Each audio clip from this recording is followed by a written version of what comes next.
सभी इंस्रो के छात्र छात्राओं को शुभकामनाएं देता हूं कि 122 साल की होगी स्थापना दिवस के उपलक्ष्य में सबने बड़े जोश शोश के साथ स्थापना दिवस बनाया है और हमने आगामी भविष्य को देखते हुए छात्र छात्राओं के लिए कई निर्णय लिए, जिसके अंदर पहला कि जैसे चौधरी देवीलाल जी ने ट्रैक्टर को गाड़ा बनाया था, उसी प्रकार से रजिस्ट्रेशन फीस टू व्हीलर्स की प्रदेश में पूरी तौर पर माफ़ करी जाएगी, जिससे एक बहुत बड़ा बर्डन, चाहे वो स्टूडेंट्स हो चाहे वो मिडिल लोअर क्लास हो, उनके ऊपर से हटेगा। वही दूसरी ओर पर प्रत्येक प्राथमिक से लेकर और यूनिवर्सिटी पास आउट तक स्टूडेंट्स को 5 लाख रुपए की इंश्योरेंस के माध्यम से कवर किया जाएगा, जिसको स्टेट बेयर करेगी,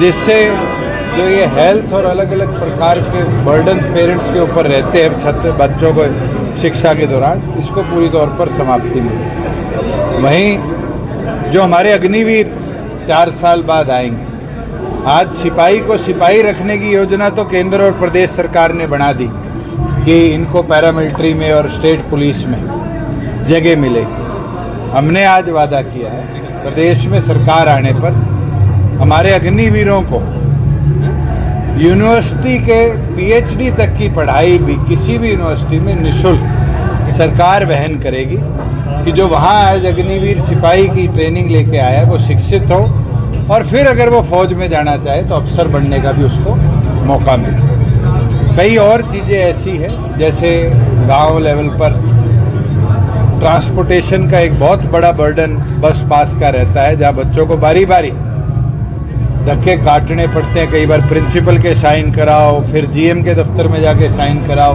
प्राइवेट बस वाले उनके बस पासेज नहीं मानते। इस बस पास की सुविधा को भी हम कैंपस लेवल तक अप्रूव करेंगे और कैंपस में ही उनके आई कार्ड्स के अंदर ही डिजिटली उनके बस पास को एम्बेड करेंगे कि प्राइवेट हो सरकारी हो, बसेज में किसी छात्र छात्राएं का कोई किराया ना लगे। बीजेपी दावा कर रही है कि 2047 में भारत को विकसित बनाएंगे, आप हरियाणा को कब विकसित बना रहे हैं? मैं तो आज इस प्रयास में 4.5 साल बिता दिए विकसित बनाने के, और बहुत हद तक विकसित हो गया। आज देश की सबसे सार्वजनिक अगर सम्मान पेंशन स्कीम कहीं है तो सबसे अधिक हरियाणा में है, 3,000 रुपये। अगर प्रदेश का बेरोजगारी भत्ते की दर देखेंगे तो सबसे अधिक हरियाणा प्रदेश में है।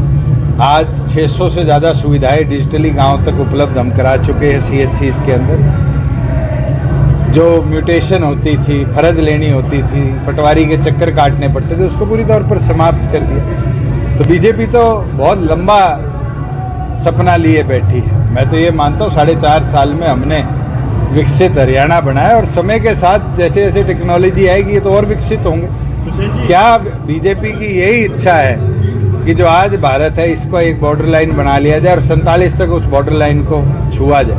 मुझे नहीं लगता देश ऐसे विकसित होते हैं। देश तो हर समय हर घड़ी विकसित होते हैं, और उस हर समय उस हर घड़ी के अंदर मुझे लगता है नई टेक्नोलॉजी भी, नई इंटरवेंशंस भी बड़ा अहम रोल प्ले करती है। दुष्यंत जी, युवाओं के लिए आज आपने बहुत सारी घोषणाएं की हैं। नाराजगी के कारण बीजेपी को भी नाराजगी झेलनी पड़ी।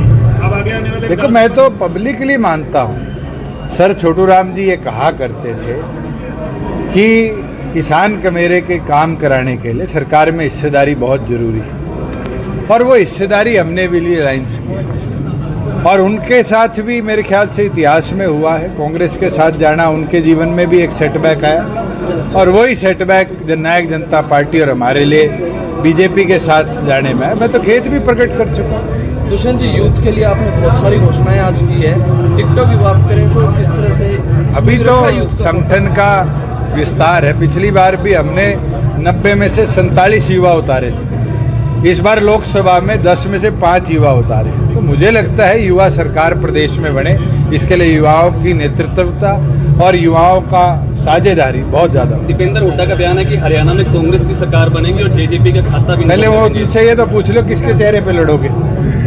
कांग्रेस की सरकार बनेगी ये तो सारे कांग्रेसी कह देते हैं, चेहरा कौन होगा ये तय नहीं कर पाते।